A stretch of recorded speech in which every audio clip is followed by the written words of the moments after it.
Here's the understanding, and this is reporting I've done with Tom Pelissero and Mikerophone as well. This has really come together very quietly over the course of the last 24 hours. We've talked to several teams about acquiring, I would say maybe a mid-level, a little bit of a lower-level safety. The NFL trade deadline is right around the corner, and we've already seen some pretty fantastic trades, some that were more notorious than others, and yet there are still more players that could be traded, which I'm not gonna lie, makes me a little bit nervous because there's a chance that some of these players on this list are already traded by the time we complete this video. Hopefully that isn't the case, but before we get to the content, we do cash giveaways at the end of every week to a subscriber that turns on our notifications on this channel. $100 to any sub that has my notifications on. New winner announced every week. Now that we get all of that out of the way, work!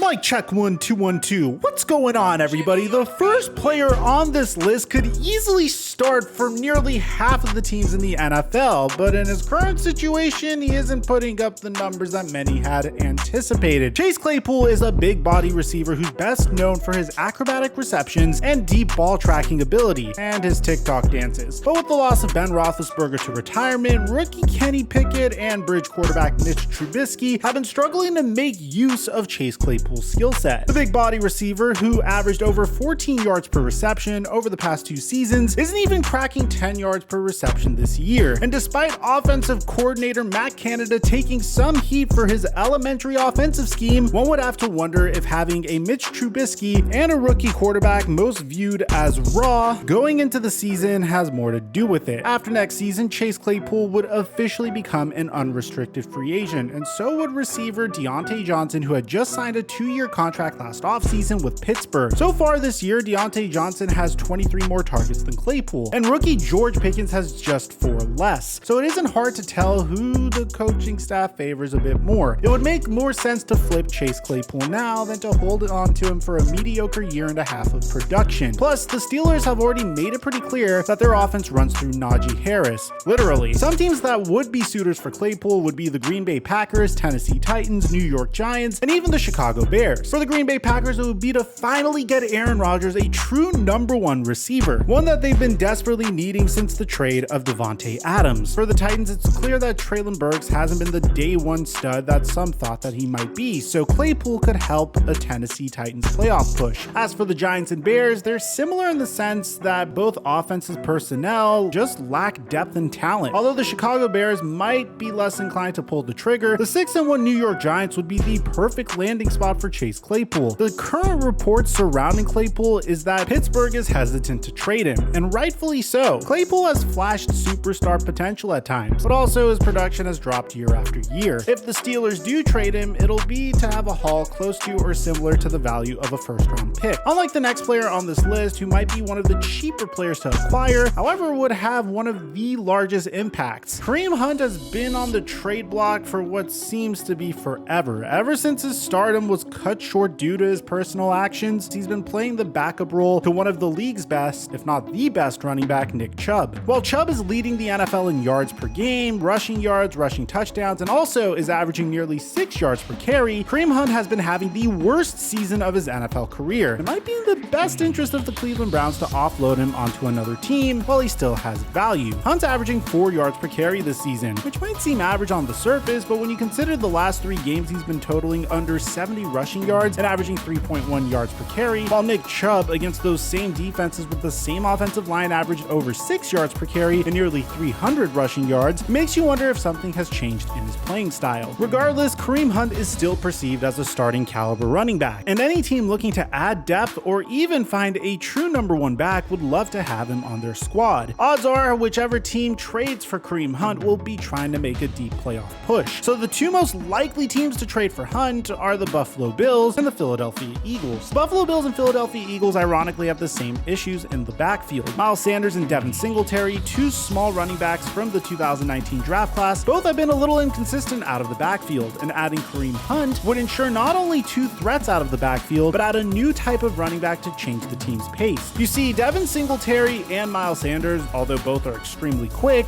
and both great pass-catching running backs, aren't necessarily known to run players over. What makes Hunt such a special player is the fact that although he can put his head down and shed tackles, he still has the speed to turn a 10-yard gain into an 80-yard house call. Unfortunately for the Browns, however, Kareem Hunt is already 27 years old, which is basically like 42 in running back years. Hunt's trade value in a heated market would probably top out at a second-round pick, but more likely he will be shipped for a third or a fourth-round pick if they're lucky. Unlike the next player on this list who will be demanding a king's ransom if they get traded. Next on this list is Mr. 1,000 yards himself and one of the most underrated wide receivers of our generation in Brandon Cooks. Cooks has been dealing with mediocre quarterback play since he left New England, and after seeing Davis Mills this season, I think it's pretty safe to say that Brandon Cooks still hasn't played with an elite quarterback since Tom Brady. This season in 7 games, Brandon Cooks has caught just 1 touchdown, has just 17 less targets than former third-round pick Nico Collins, who ironically has more yards than him, and OJ Howard, who is making $17 million less than what Brandon Cooks will make in 2023, and has double his touchdowns on the season. So that begs the question, why did the Texans invest so much money into Brandon Cooks to use him as a glorified Allen Lazard? Well, for starters, they probably envisioned starting the season better than 1-4-1. They probably thought Davis Mills would have taken the next step in his development, and they also probably thought that Lovie Smith was a decent head coach. But now that all those things didn't happen, the Houston Texans are staring down the barrel of mediocrity once again, and in an effort to rebuild and bring in new talent, it wouldn't be a shocker to see Houston ship off their nearly 30-year-old star wideout. Unlike a lot of other players on this list, Brandon Cooks has proved time in and time out that he's an elite wide receiver. Other young players still have large question marks surrounding their playing fit, their development, and whether or not they'll sign a second contract. But that's already been all sorted out with Brandon Cooks. Cooks won't become a free agent until after the 2025 season, and he's proven to be one of the most consistent wide receivers in the NFL. His route running is about as clean as they come, and if all of that doesn't translate to wherever he's traded, his hands are made out of glue. Similar to Chase Claypool, the two most likely teams to acquire Brandon Cooks are the New York Giants and the Green Bay Packers. The Packers have been trying to acquire Cooks since he was on the Rams, and as for the Giants, well,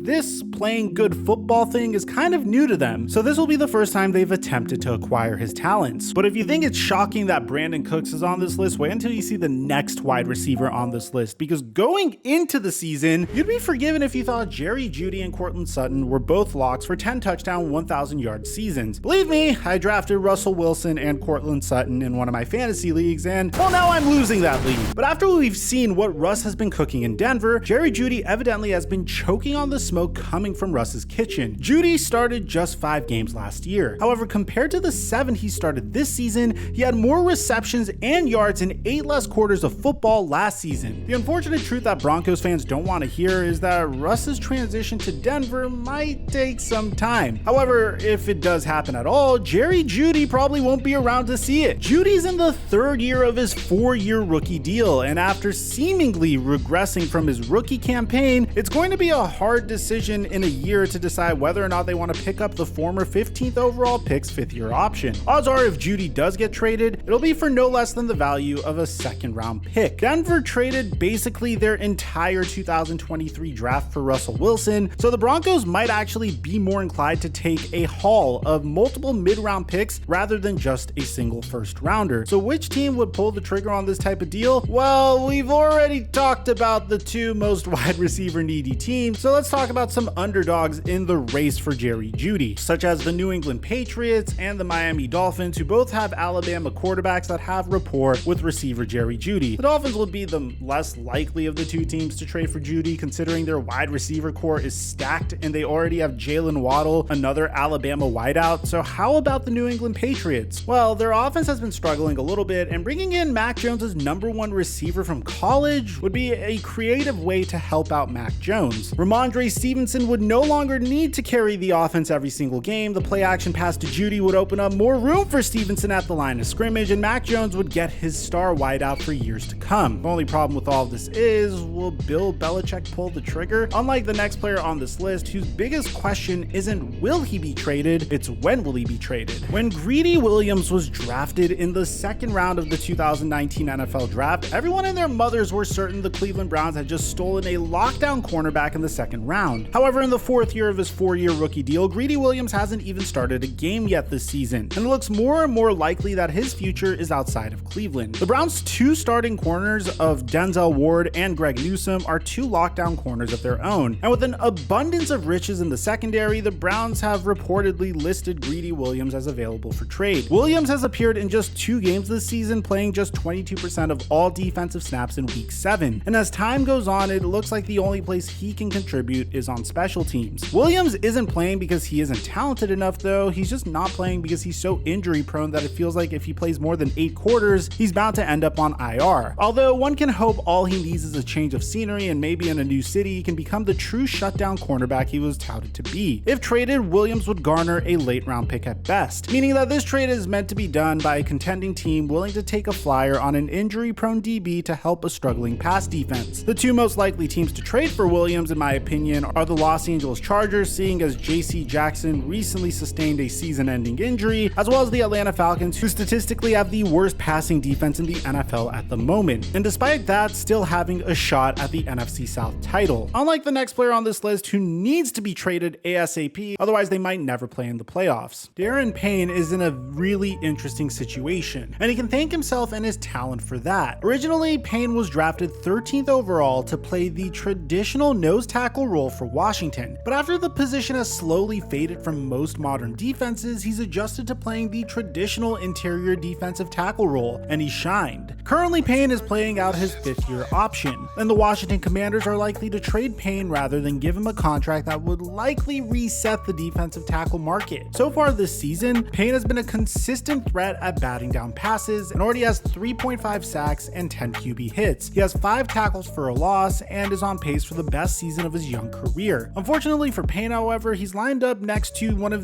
the highest paid interior defensive linemen, Jonathan Allen, meaning the Commanders probably don't have room to pay both of them. The Commanders acknowledge their season is probably already over, seeing as the rest of their division has playoff potential. So it isn't out of the question that they might trade inside their division, but only if the asking price of a second-round pick is raised to something higher to compensate the in-division trade. Darren Payne would be a warm welcome to any team needing run defense help, and likely wherever he'll be traded to will also give him a contract to play there even longer. All things considered, don't be shocked if Payne is traded for more than a second-round pick, unlike the next players on this list who honestly would be lucky if they got traded at all. We already made a video on this, so if you want us to go more in depth on it, check it out at the end screen. The New York Jets are currently 5-2 and are giving the Buffalo Bills a run for their money. So what's the problem? Well, remember Elijah Moore, the second-round pick from last year who was supposed to be the Jets' savior? Well, he made a burner account and trash-talked the Jets so badly that he was a healthy scratch in the Jets' Week 7 win. The truth is, though, Elijah Moore isn't the only second-round receiver struggling with the Jets. Both him and Denzel Mims, a third-year receiver yet to catch a touchdown in his NFL career, are begging to be traded. Mims and Moore both have talent and both stood out in college, but now they're being overshadowed by Corey Davis and Garrett Wilson. The two receivers, specifically Denzel Mims, who had just 1 reception all season, are looking to get traded out of New York, and despite being drafted in the second round, they wouldn't garner more than a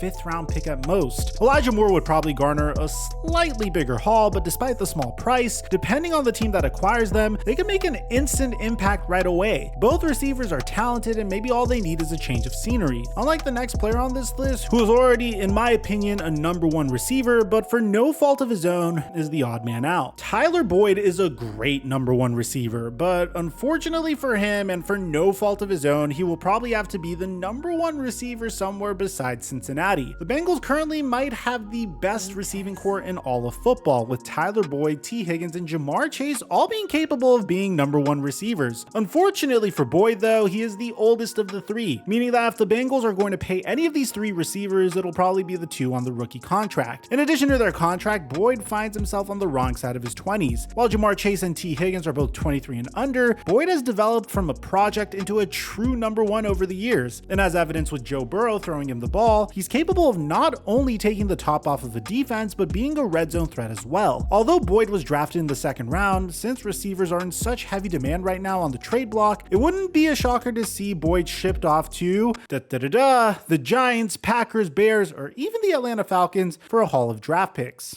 Or just a single first-round pick. Similar to the next player on this list who's almost 33 years old, but still might see himself traded for a high draft pick. Last season, Robert Quinn broke the Bears franchise record with sacks in a season with 18.5. Now this year, in 7 games, he has 1 sack and 3 QB hits. What's the difference? Well, the difference was last season. While Khalil Mack was being double-teamed, Quinn was given one-on-one matchups, and anyone who saw the 2021 Bears know that Robert Quinn wins one-on-one matchups 99% of the time. However, with Mack in Los Angeles, Quinn is the one being double-teamed, opening room for other players to make plays. Don't be fooled by the numbers he's put up so far, because without being double-teamed, he'd probably be on pace for 18.5 sacks once again. If a team that already has a good or even elite pass rusher can acquire Robert Quinn, their pass rush will skyrocket to one of the best in the NFL. Quinn's market is entirely dependent on what teams are willing to give up for a nearly 33-year-old pass rusher. On the low end, Quinn could garner a 4th-round pick. However, if things get heated between a few teams, I wouldn't be surprised if Robert Quinn went for a 2nd-round pick. Unlike the next player on this list whose playing days might be over if he can't thrive in a new location. Another 2nd-round receiver being hyped up to be the next big thing but not panning out. Where have I heard that before? KJ Hamler was drafted in the same exact draft as Jeudy, being selected 46th overall in the 2020 NFL Draft. And after 3 years and 37 total games so far, he's accumulated just 40 receptions for just over 500 yards and 3 touchdowns, which all came during his rookie season. The difference between a guy like Jeudy and KJ Hamler at the receiver position is what they can do. Jeudy can play X, Y, and Z basically at any position that a wide receiver can line up. He's capable of playing that, and that's why his trade value is so high. But for Hamler, he is strictly a Z, meaning he only plays in the slot. Hamler has played on the outside previously though, but at 5'9", he hasn't had much success. Still, plenty of teams need a fast, capable slot receiver, so there's no diminishing market. The Broncos have reportedly already received calls for KJ Hamler, but unlike Jeudy, if the young wideout is traded, it won't be for much. In fact, if not traded at all, and Hamler continues on the path he seems to be on, the more likely option is that Hamler could be released at the end of the season. Unlike the final player on this list, who also happens to be on the Broncos, but certainly will be playing next year, just not in Denver. Bradley Chubb, the former 5th overall pick, was dominant in his rookie season, but after a few injuries and a heartbreaking 2021 season, Bradley Chubb is back to dominating offensive tackles. Chubb currently has 7 sacks on the season, 8 QB hits, and 2 forced fumbles. But seeing as the Broncos' playoff hopes seem to be dwindling away, Denver's smartest move would be to trade Chubb for picks to help build around Russell Wilson. Bradley Chubb is an elite pass rusher who is currently playing on his 5th-year option, meaning that if the Broncos don't trade him now, he could just leave on his own in just a few months' time. Chubb is easily worth at least a 2nd-round pick, and if the team that ends up trading for him is serious about keeping him around for the long term, it wouldn't be a shocker if a team bit the bullet and sent a 1st-round selection over for Bradley Chubb. If healthy, Chubb is the kind of guy who can finish with double-digit sacks every season and be a defensive stud for years to come. According to Dove Kleiman, if the Jaguars end up defeating the Broncos in Week 8, Bradley Chubb's stay in Denver is basically all but done.